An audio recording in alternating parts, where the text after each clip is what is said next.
Hello and welcome to Wednesday, December 16th. It is day 16 of our COVID Christmas journals. I'm Pauline. I run the Scrapbook Room, a mobile and online scrapbook store, and I offer inspiration and friendship in the Scrapbook Playroom, a private Facebook group made for paper crafters just like you. So let's get started with today's prompt. Today we're talking about snow again. Well, sort of about snow. How much snow did you get? Is it looking pretty outside? Do you love it or hate it?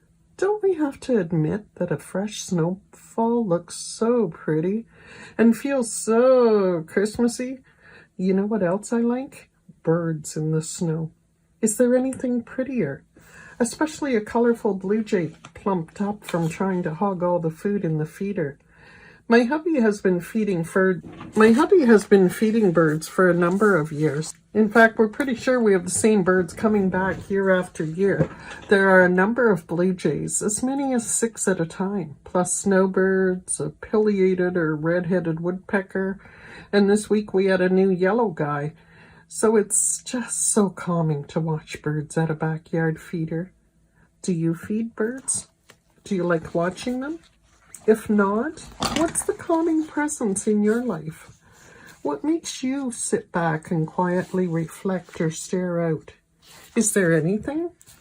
Christmas, even during COVID, becomes a season of rushing. It's something we've trained all our lives to do.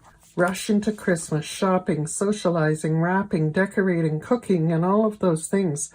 Do you agree? It seems to me, even during COVID, when we're expecting to have smaller, quieter celebrations, and we don't even know if people outside of our bubble will enter our houses, we're still getting caught up in the rush. So today is that day to reflect on what calms you.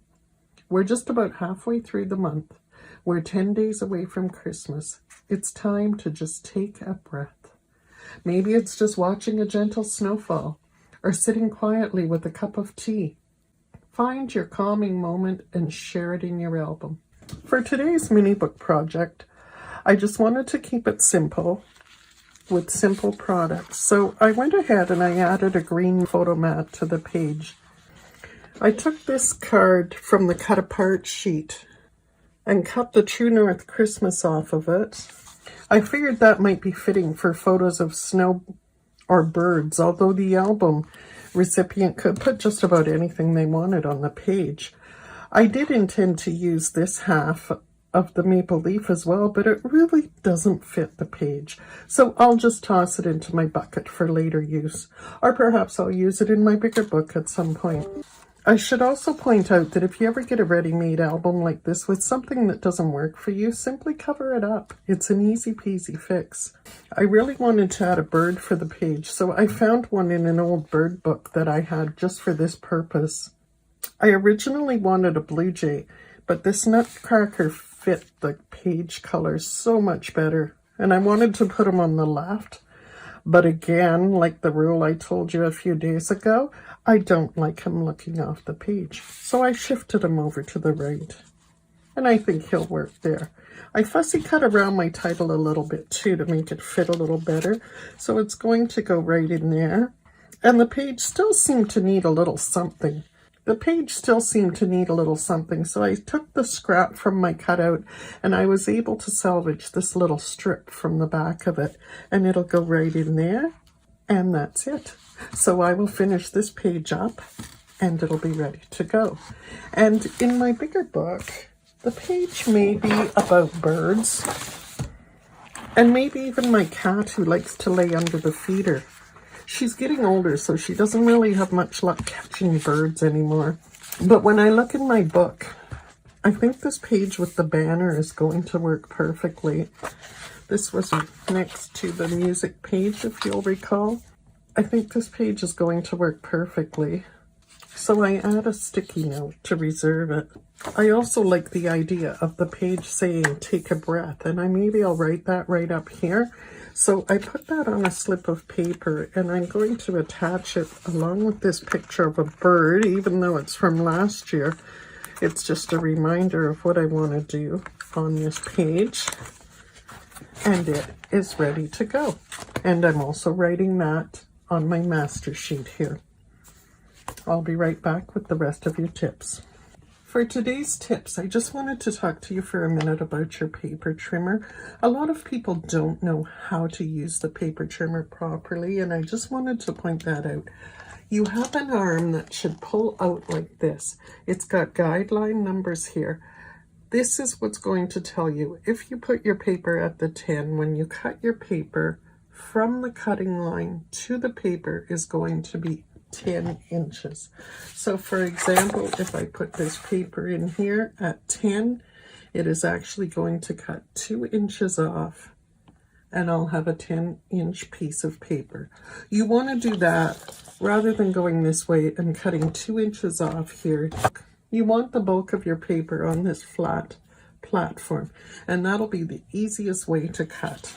Then when you turn, again, say you want it at 6, you go to the 6-inch mark. You can follow the line perfectly all the way down and cut. When you cut, one nice firm slice all the way down. Don't press really, really hard. You're going to rip your paper. Just firmly, but one time only. Do not go back up. You're going to end up with little shreds. So that is the best way for that.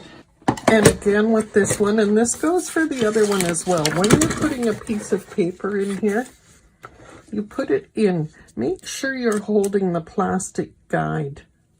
This is what's going to keep your paper nice and straight. Push down firmly and evenly, and your piece will be perfect. So again, if you don't push your finger on this, you could end up with your paper jagged, crooked. That's what keeps you nice and in place and cut. Now, if your trimmers are getting dull, this won't work with the one with the replaceable blade, but with one like this, like a guillotine style, take some sheets of wax paper or tin foil and cut several times, and that may help sharpen up or get a better cut on this blade. I've used both. Sometimes if I think it needs sharpening, I do a bit of both. I'll do a few cuts on the foil, then a few cuts on the wax paper, which also seems to give it a nice glide on the blade. But I've done that for years and I've never had a problem with it being too dull. It just seems to keep working. For this style of cutter, you will need to replace the blades when your paper starts getting jagged edges, as you saw me sanding in one of the earlier videos to even out my edge. You need to replace your blade. And I can purchase pretty much any blade you need, so if there is something you're looking for, just let me know and we can check it out. I can get you a price. Not bashing any certain big box stores, but I can guarantee you the price of my blades is quite a bit less than what I see on the shelves. So that is my commercial, and that is my tips on cutting, and I'll see you tomorrow.